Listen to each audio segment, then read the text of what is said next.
Welcome to HDTV. You now rocking with your boy.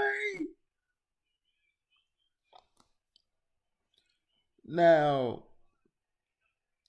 I don't really like going in on people because to me, some people just can't handle it, or their fans can't handle when you go in on somebody. They lose their mind because they want their favorite player to be accepted. They want their favorite player to be the best ever or be on that top echelon of players. But to me, when I was playing college football, I'm at Texas Southern.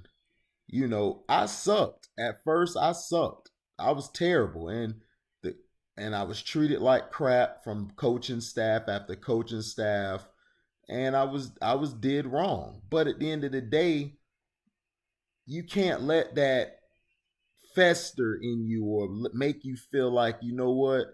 F that. I'm gonna take my ball and go home. No, you can't be built like that. You have to be built tougher than that.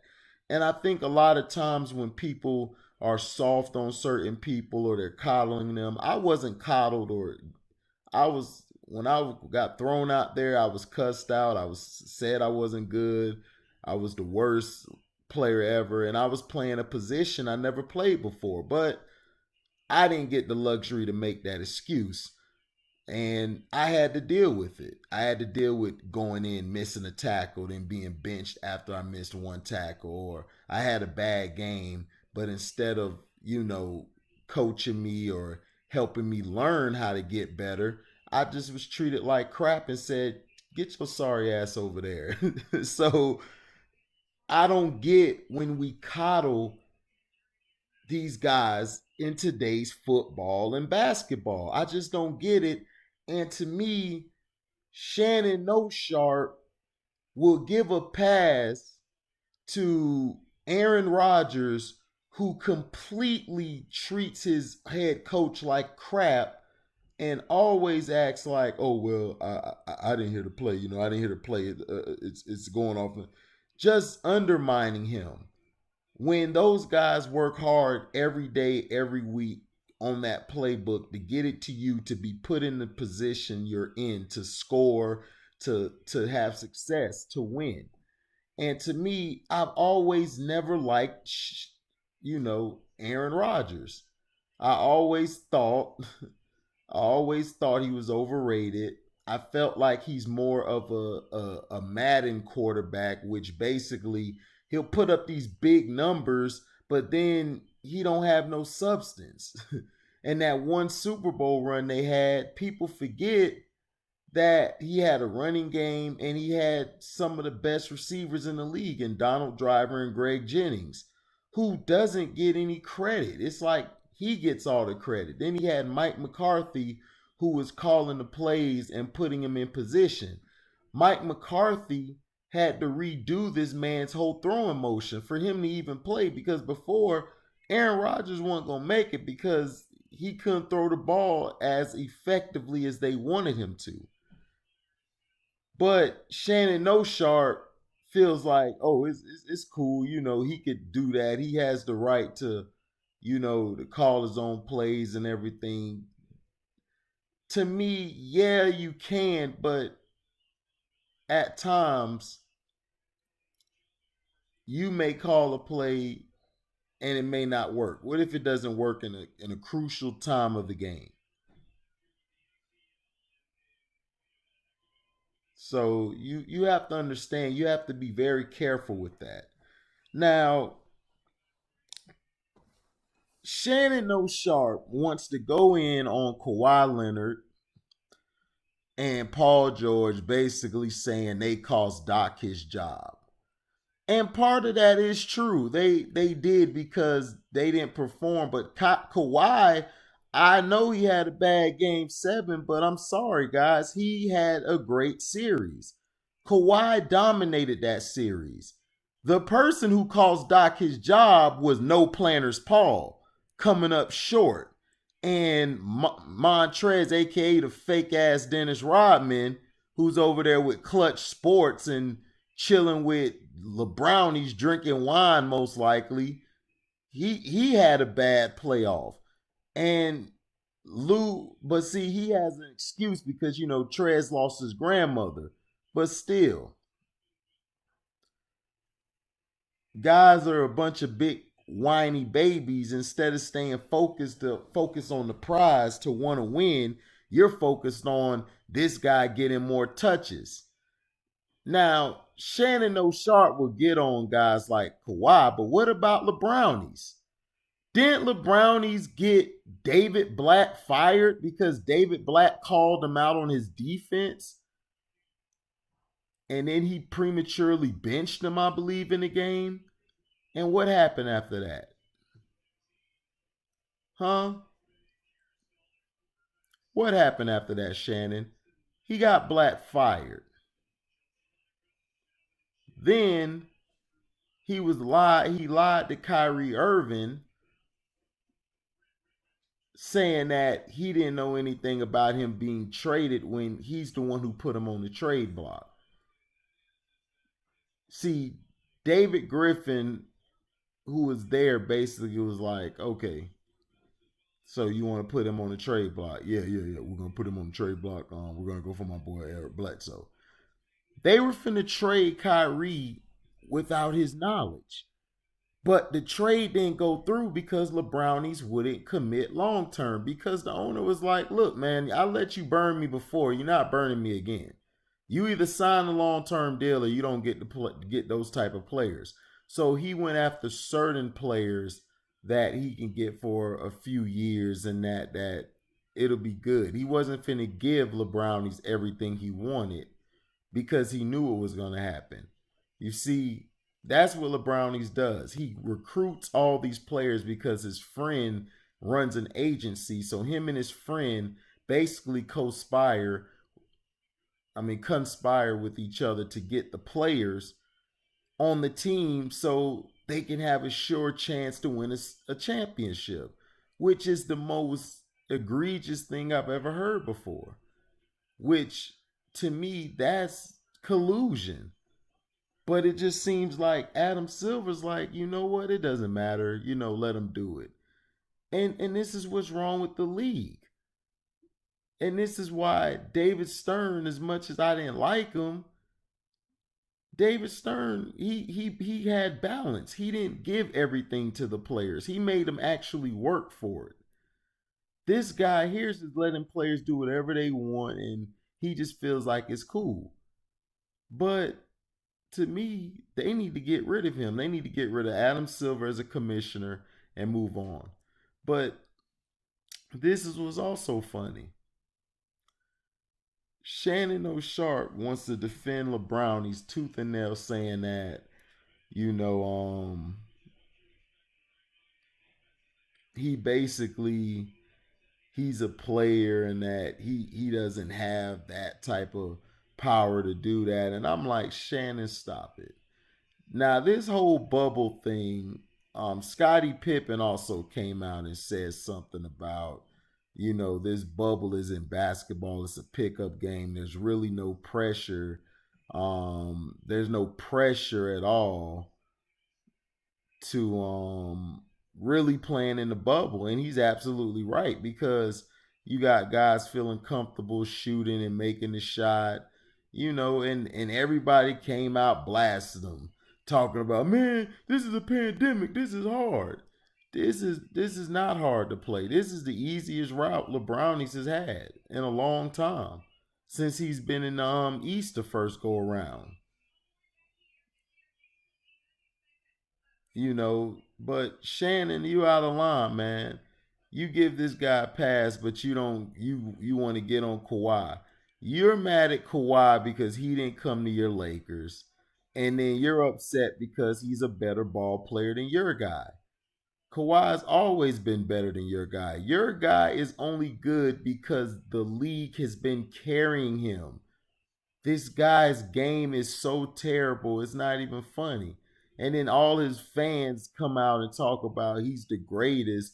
How are you the greatest and you're 3-6 on the verge of being 4-6? You've been 10 times to the finals with some of the now the first one, I can't I don't get on him about that because he was a youngster.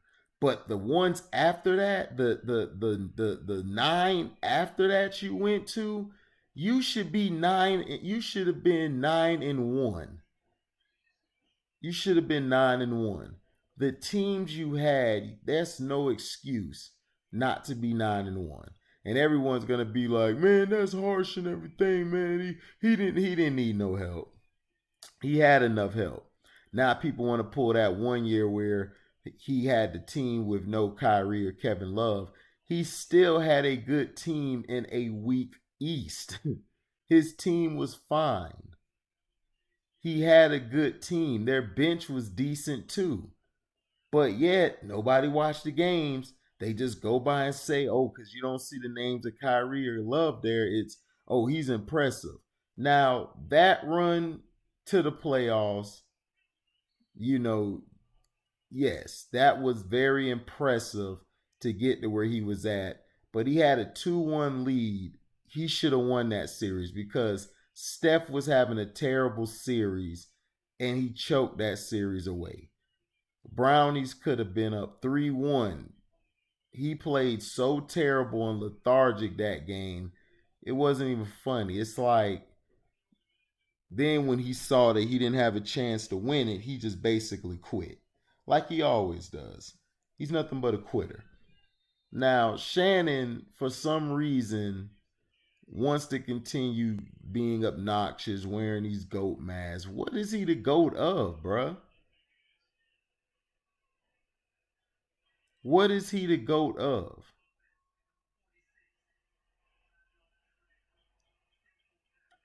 He's the goat of what? And then you have the disrespect. Then you have the disrespect of trying to compare Jordan's competition to him. LeBrownies has not played anybody. The only team that I would give you that LeBrownies played that was tough was the KD Warriors. But this Miami team, compared to the teams Jordan played, those teams would beat that Miami team. Then when he was in Miami, those Spurs teams and those Maverick teams, they frail to comparisons against those Sonics, those Suns teams, those Blazers teams. They would probably beat that Lakers team because Magic, it was only Magic out there. Scott was hurt and Worthy was hurt. And then that Utah team would beat a lot of teams today. A lot of teams. So I give the edge to Jordan's competition. That Blazers team would beat all these teams damn near. I think they would give the Warriors a run for their money. Because that Warriors team didn't have a strong bench. They just had a great starting five. So that's it. You're the one who brought a bunch of superstars to your team. And now that you lose, you want to make an excuse and basically make an excuse for the Brownies. And then you're going to give him a bunch of credit, but you're not going to give but you're not going to give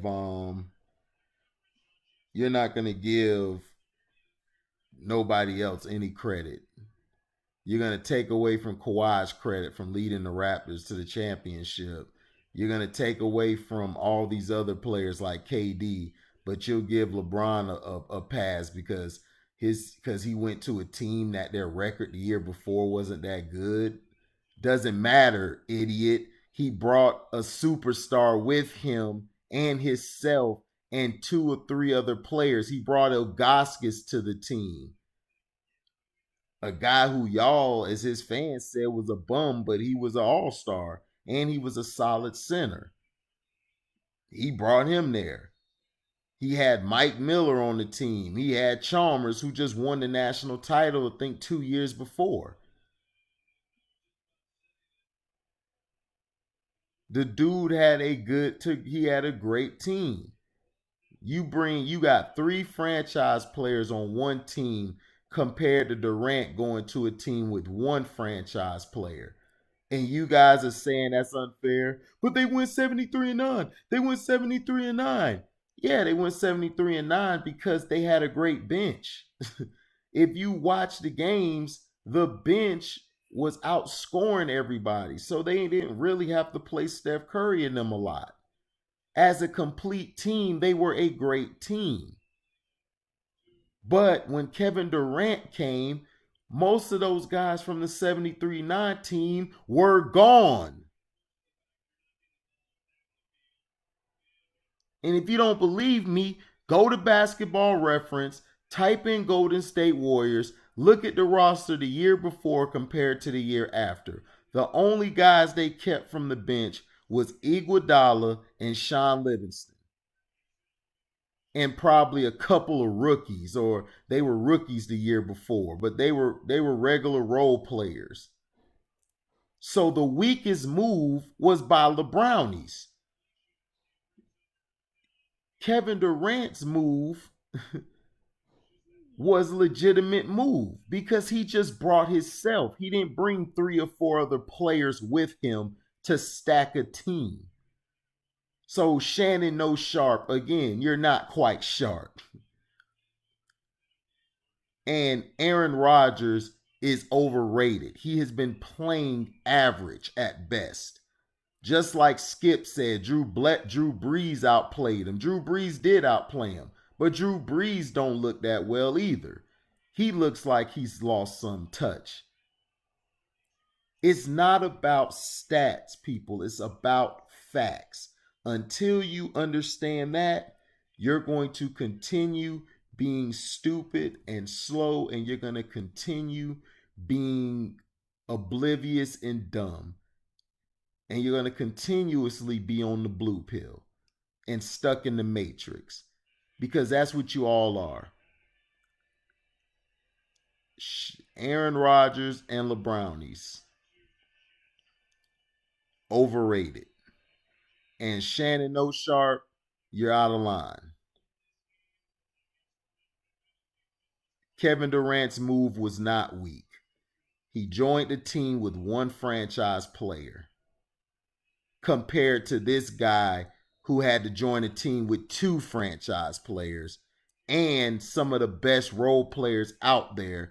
And he's able to do this because he runs Unclutch Sports. Oh, my bad. Allegedly runs it. But he's still out here trying to get players. Bradley Beal and moved to Los Angeles. If you guys keep rooting for this guy, I'm sorry. I don't respect you. We cool, we buddies, but I just don't respect you because you root for this guy. He's a bum. So is Aaron Rodgers. Thank you for listening. Like, comment, subscribe, share, hit the notification bell to select all to receive upcoming content. If you want to donate to the page, cash at me at welcome to HDTV. That's the word welcome, the number 2, then HDIITV. Make sure you put that $ in front of it. And we have Welcome to HDTV t-shirts selling for $15 a piece. If you want to cop one, email me. I have the email in the description box. And let me know, man. Shoot, we out. Live boy.